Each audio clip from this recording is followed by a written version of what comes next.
Hello and welcome to the Biante Collector's Corner. I'm William Hall, this is Jules, and today we're going to go through our latest model announcements. Jules, what have we got? Where should we start? Which end of the table should we start at? We'll do our left to right and the viewers right to left. Right, okay, let's go then. Okay, so yeah, starting something straight off the bat, we'll start with something quite different. We're looking for other ways to use the Soundman tooling and offer the collector something a bit different. So sure. We've tried for a service van from HDT in the mid-70s. We only managed to find one good photo of this car, but it was enough to be able to do up a good sample and sort of get an idea of what it was like. So yeah, basically it's the same livery and the same decoration as the race car back in the day. Sure. And yeah, it just made a really striking model. So we thought we'll give it a crack and see what the collectors think. Because I guess some people, we're all used to the big B doubles of the V8 supercars these days, and all the cars and all the equipment and everything are in these massive trucks. Well, back in the day, it wasn't quite as maybe professional as that. Yeah, just so knock on Holden's door and see if they've got a spare panel van and go from there. So they did a few different things with it.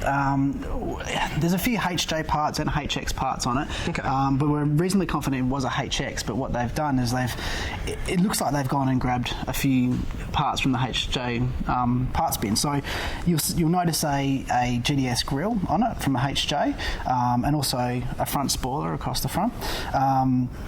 And so there's little things like that kind of you think, oh, maybe it's HJ or HX, but it's got the black window surrounds and windscreen surrounds and black wipers from a HX. So I'm assuming they would have rather have gone grab the good bits to switch around than actual bother repainting things so. Like that. Yeah. So it's a bit of all over the shop, but it makes for a really nice model, and hopefully it'll. Unlike a race team to be mucking around with cars, is it? Yeah. So cracker. It's obviously going to miss the Marlboro decals, but there's not much we can do about that, unfortunately.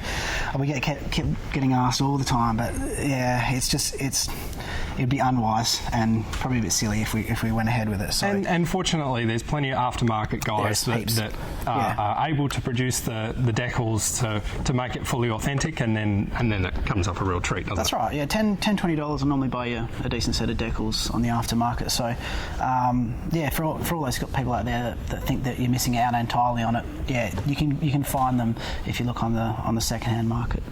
So. Yeah. All right, so that's the Holden side of things. What have we got for the Ford fans? Well, we've got it like the most typical way to start with a Ford is a GT. So we haven't done an XA hardtop for a while.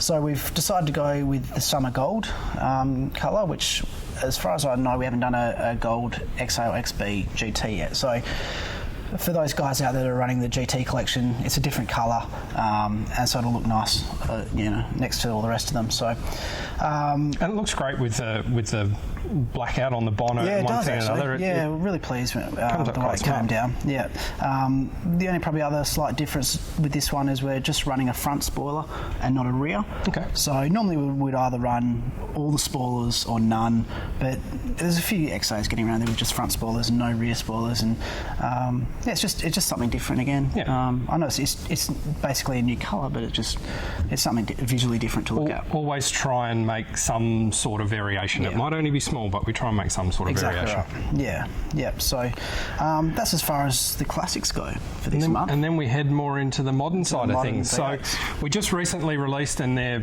behind us, the 2014 Erebus Mercedes, and we've just announced the 2015 Erebus Mercedes. So these are the two cars that ran at the Gold Coast 600 last year.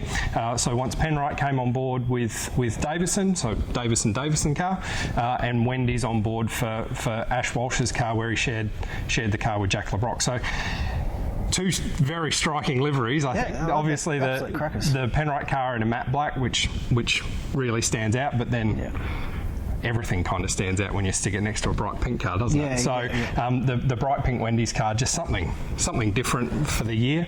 And then sticking on the Gold Coast 600 theme, then we've got the Preston Hire car of Lee Holdsworth and Sebastian Bourdais. So first time I think we would have reproduced the car of of an IndyCar winner and a ex-Formula 1 driver, and there's a little bit of history attached to the driver as well of that one. So they're all now available to pre-order at your local stockist. The Preston hire car is not too far away from being released anyway, so you'll be able to get your hands on that fairly quickly. The rest, as per usual, the numbers will be set by the pre-orders that we get from your stockist. So be sure to get down, get your order in, and make sure that you get your hands on whichever model you tickles your fancy. Yeah, there's hopefully something there for everybody this month, whether it be Ford, Holden, Mercedes even. So exactly. Yeah, hopefully you'll like it. So the other thing that we like to do in these Biante Collectors Corners is to show off a little bit of potential development that we've got sitting in the pipeline. We've showed a few first shots and one thing and another over the last couple of episodes. So we thought we'd give you something, a little bit of a teaser as well. So what have we got, Jules? Yep. Well, a lot of people probably won't be expecting this one, but it's a HSV E3 GDS. So we're going to go with resin with this one, simply because to make the numbers work and make it a viable project, resin was pretty much our only option. Sort of falls in the same category as the EL GT that we've done, whereby we can't expect to get very high numbers on these ones. Whereas something like the VF race car, we've got a few years and a few different liveries and one thing and another. Whereas with this one, we're a bit limited in that regard, and they're something special. They're HSV. They're not a mass-produced product. They're something a little bit limited. So it suits the resin style, doesn't it? That's right, exactly right. And there's plenty of HSV fans out there, and a lot of E3 GDS owners. So we're hoping it'll go okay, and it's just something different. A modern road car again. Quality will be along the same lines as the EL GT, which Greg has looked after and done an amazing job on it. So it's looking like it'll be a fantastic little model, and and slightly different from the ELGT. Obviously, with the ELGT, there is zero data laying around at any manufacturer anywhere, whereas we were able to get the data exactly out of HSV. Exactly, what sits here has come from the data of how they made the real one. So, in terms of accuracy and one thing and another, there's nothing closer than we can get than this little baby. So should be good.